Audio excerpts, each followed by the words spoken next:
What's good, everyone? Hope everyone's week is going alright. This week's video is on the best generational runs in boxing.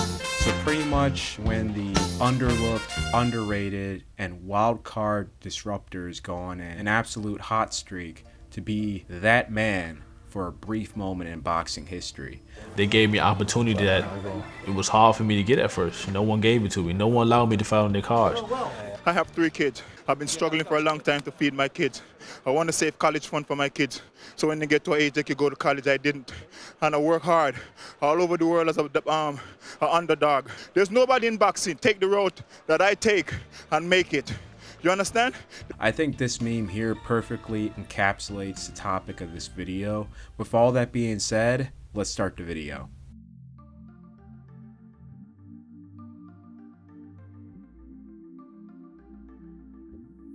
Coming into 2001, Ricardo Mayorga was virtually unknown. 22 wins, 3 losses with 1 draw. He was set to face WBA welterweight champion Andrew Davis in his second title defense. Fight ended in no contest, which there was an immediate rematch. Mayorga will win by KO. The new champion was seen as a massive weak link. HBO saw this as a great opportunity to propel Vernon Forrest's career by unifying the division. Forrest just came off his huge back-to-back wins against pound-for-pound star Shane Mosley. Mayorga was ranked number 1 by Ring Magazine. The original poster for this fight only had Forrest on the cover and disrespectfully left out Mayorga, only to have his name in tiny letters on the poster because he was not expected to win. Mayorga upsets Forrest, knocking him out to become the WBA, WBC, and Ring welterweight champion. For a brief moment in boxing history, this chain-smoking madman was a number 1 guy and the legitimate champion of the welterweight division. One of the best runs I've seen in the past 10 years. Tevin Farmer, who started boxing at 19 years old, would quickly turn pro and he was immediately thrown out to the wolves. By 22 years of age, he will have an uninspiring record of 7 wins, 4 losses, and 1 draw, with his final defeat being by the hands of the well-experienced and future champion Jorge Pedraza. Farmer turned his negative into a positive to go on a run for the ages, going on an 18-fight win streak. This included obtaining the important NABF title and belt organization ranked fights. He went on a 4-fight back-to-back win streak against notable guys Angel Luna, Julius Prescott, former champ Kamalia Diaz, and Ivan Braddock. Farmer, who supposedly was going for the WBC belt, was being held up for the obvious reasons, and he decided to pursue his chances going with the IBF. The opportunity would come his way barely a year later in 2017 after his insane 4-fight streak against names. Farmer would lose by a controversial decision, which would eventually get overturned to a no contest as Kenichi Ogawa was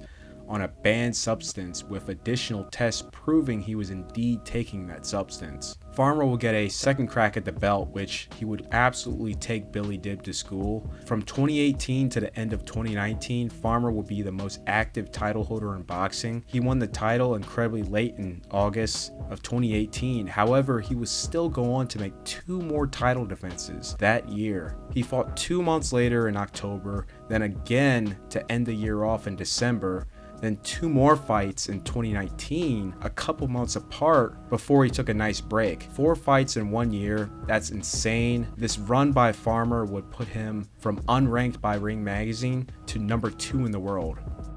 Before we get back with the video, be sure to hit that like button, help the reach for everyone to see. If you enjoy the content, this is the best way to show your support, which I greatly appreciate. The comment section topic is, who's your favorite current fighter from your country, or if you're from America, your state or region, because some states don't have that many fighters to choose from. Even if it's a local guy, leave in the comments. Thanks for sticking around to the end, and let's get back to the video. Really can't mention the run Ricardo Mayorga pulled without mentioning Cory Spinks. Cory Spinks, the son of the undisputed heavyweight champion Leon Spinks and the nephew of the all-time great Michael Spinks, was written off by the general boxing public to make it far and the world-class level of the sport after 2 unsuccessful runs for the title. In 2003, Cory would finally have his boxing equivalent of a Steve Young moment. He will avenge his loss, defeating the 37-1 IBF champion Mitchell Piccirillo in his backyard of Italy, coming in as the massive underdog. Thinks he is the IBF champion, but this, if he could pull it off, another upset, would really make his name. That was my dreams, you know what I'm saying, when I was younger, to always become a world champion. Now it's time for the ultimate dream, to become the undisputed world champion. He will defeat unified WBC, WBA, and ring champion Ricardo Mayorga in their unification for the undisputed title. Winner by majority decision from St. Louis, Missouri, the undisputed heavyweight champion of the world, Cory, the next generation Spinks. Then for the 2004 year, make 2 successful defenses, defeating a prime Zad Judah and Miguel Angel Gonzalez. Down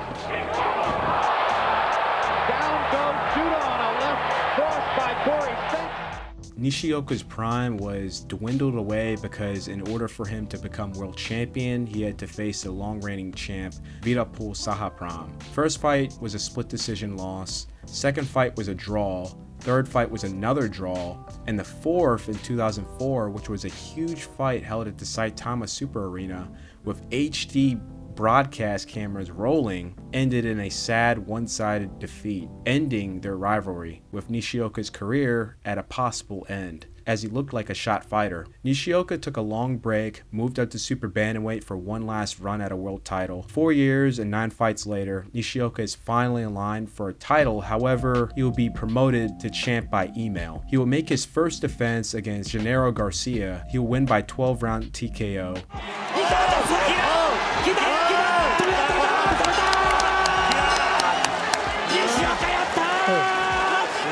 However, the feel and satisfaction of finally being a world champ would quickly go away, as despite having 1 out of the 4 major world titles, Ring Magazine did not recognize him nor bothered having him in the top 10 ranks, which is really a rare sight to see and highly disrespectful. In 2009, Nishioka's second defense was against mandatory and number 8 ranked by Ring Magazine, Johnny Gonzalez. Nishioka could have very well had this fight in Japan. However, he made the trip to Gonzalez's backyard of Mexico to make a statement as a 2-1 underdog.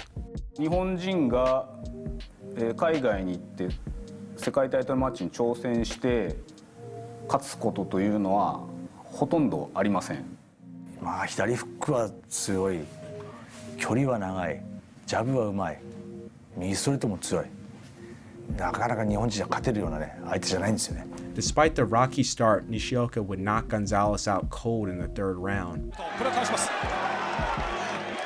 うやってストレート。返し。読みましたね。これで終わったか。終わったのか。なんというパンチ。一発ですね。決まったか。今のは伸びましたよ。ダウンの顔は聞いてない。終わったか。終わった。やった。見事な勝利です。ね、充実した時でしたね。ジョニゴン戦の喜び、これ以上のことはないです。絶対ないと思います。人間生きてて雄たけび上げることって大事じゃないですか。ないですよね。自然と。5 title defenses later, including a come-out show against Randall Monroe, 突っ込んでいきます。もう一回。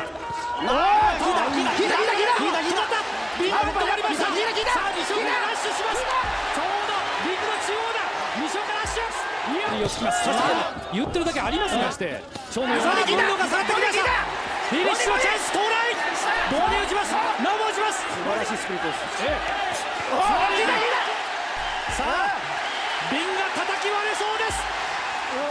and a legacy victory against Rafael Marquez. By the end of 2011, starting 2012, Nishioka went from having a world title and being unranked by Ring Magazine to being that guy at super bantamweight, ranked #1 in the world by them. Not much was expected by Hurd. He quietly got into title contention. In a fight, title in the cards, he would score the TKO victory in the 9th round. He would then stop former champion Austin Trout in the 10th round. Charlo and Erislandy Lara, who had been title holders for quite a while now, and for some reason not being matched up against each other because of the obvious, this new development to make Charlo's run for undisputed as easy as possible came, and Hurd was thrown over there to the Wolves to face Erislandy Lara.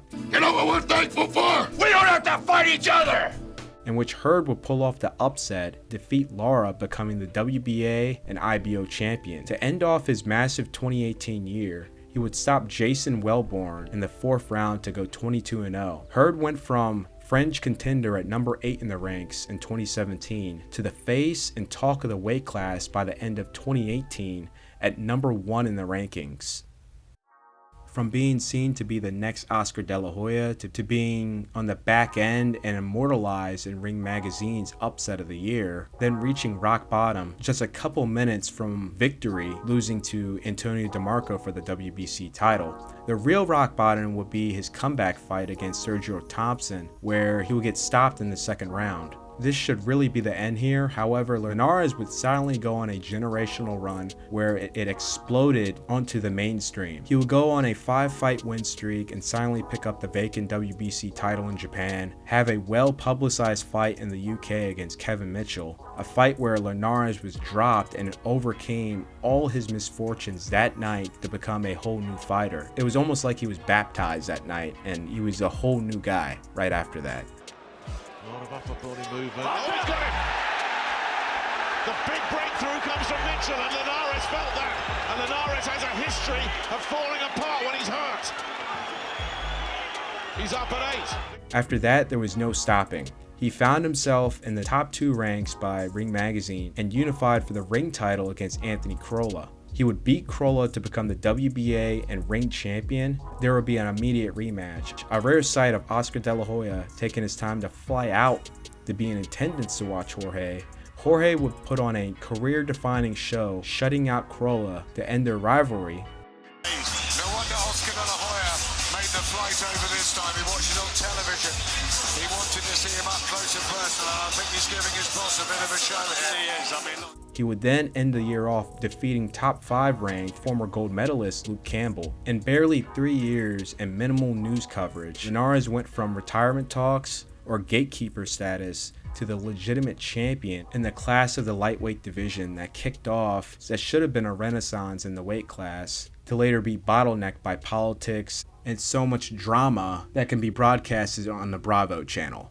Glen's career is made up of insane losing streaks, a streak of key wins followed up by a streak of losses. But after this pattern, he would pull off a generational run. Glen would start his 2003 with a draw against Daniel Judah, which was questionable since Teddy and Bob Papa both had Glen up comfortably. 1 month later, he would defeat Eric Harding for the IBF USBA title, this being a very important win which led him to a title shot for the vacant IBF title against Woods. This would be another draw, which required an immediate rematch, which Glen would win just narrowly by 1 round. Glen Johnson! No mistake this time. He has waited and waited and waited and waited, and all his dreams have come true here in Sheffield. He failed to win the IBF Middleweight Championship of the World. He failed to win the IBF Super Middleweight Championship of the world. But all 3 judges by 4, 2 and 2-point margins. I have 3 kids. I've been struggling for a long time to feed my kids. I want to save college fund for my kids, so when they get to an age they can go to college. I didn't. And I work hard all over the world as an underdog, fighting against guys like this. Beat a lot of them, and they took it. This is an unbelievable feeling. There's nobody in boxing take the road that I take and make it. You understand? They try to use me as an opponent, and I still beat the odds. You have no idea what that accomplishment means to me.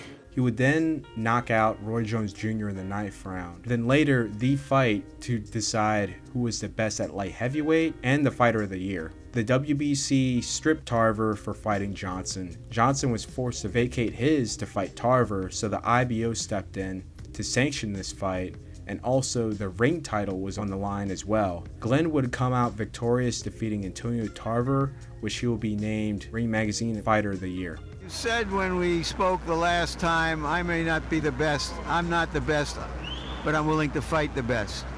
Are you willing to say now that you're the best? No, I'm still not the best. Looking for Mr. Best. Yeah. Indongo silently rose in the ranks, became regional champ, and got a title shot for the IBF and IBO title. In a huge upset, he would knock out Edward in the first 40 seconds of the fight. Соперник будет двигаться вперед. О, и это нокаут! Это нокаут! Вот это да! Первым же практически точным ударом. He then flew over to the UK and defeated Ricky Burns for the WBA title, nearly shutting him out. Super lightweight champion of the world,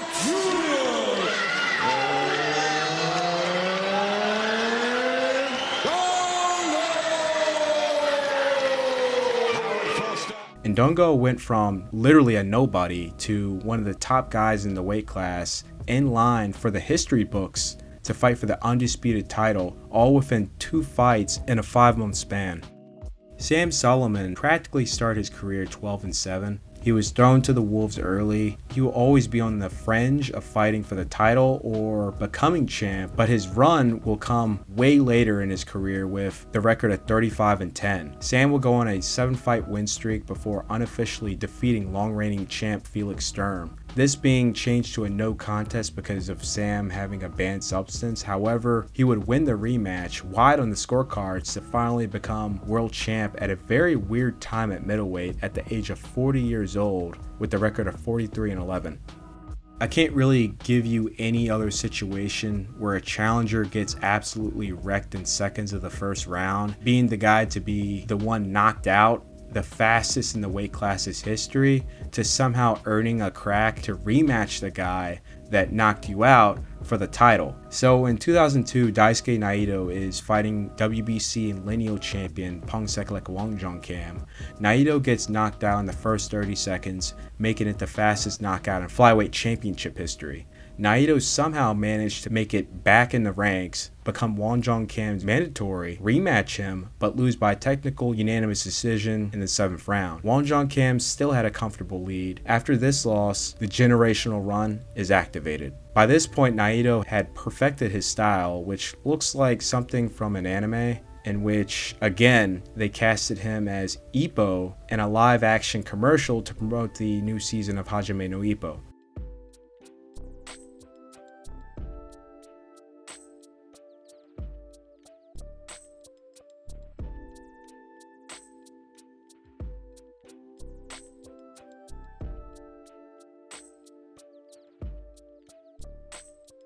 Naito would pick up the Japanese title, followed up by the OPBF, then finally earned his shot at the 3rd fight against the man that knocked him out in 30 seconds, and comfortably decision him in the 2nd fight. The 3rd fight being the charm, Naito ends Wongjongkam's historic consecutive title defense run to become the WBC and lineal champion. His next fight will be a super fight against Daisuke Kameda, which he would take the young star to school. He will fight Wongjongkam for the 4th time, this time ending in a draw.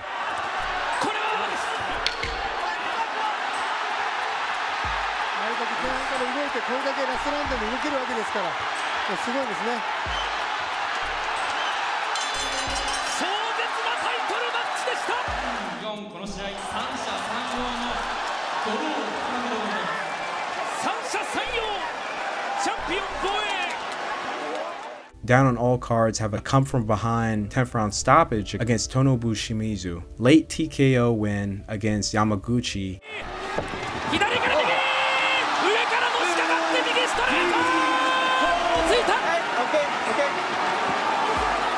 チャンピオンの時間が来た。すごい手数ですね。手を出し合っている。完全燃焼をお互いが望んでいる。完全燃焼の上にチャンピオンの勝利。 And a mandatory setup fight against Zhang. Naito went from unranked to number 2 in the world and the biggest name in Japan, which would set up the 2009 mega fight against Daisuke Kameda's brother, Koki. This sporting event was so big that the only equivalent would be if the Japanese men's national team made it to the FIFA World Cup finals. This fight broke the records that has not been rivaled by any boxing fight in Japan. Inoue's fights haven't came close. We'll see when Inoue goes on to face Junto Nakatani in either May or September.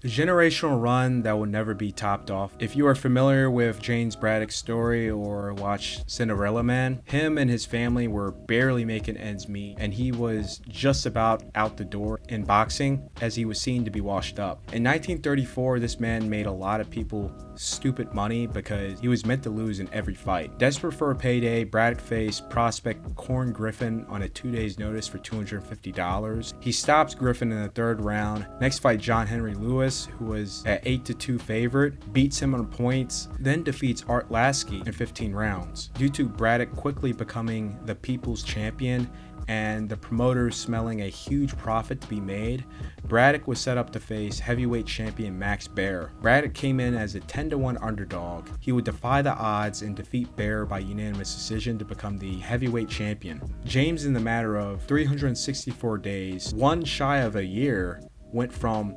absolute no presence in the ranks to being the champion, ranked above guys like Joe Louis, Max Schmeling, and Primo Carnera. Not only that, but making generational wealth in the process, where his family was set for life, having a movie about his run and having a large statue built in his honor. And on top of that, this is the biggest generational runs in boxing. With more installments, be sure to like, share, and if you're new, subscribe. Subscribe to the Patreon for Patreon-backed projects and early access. I'm Office Honcho, and I'm out.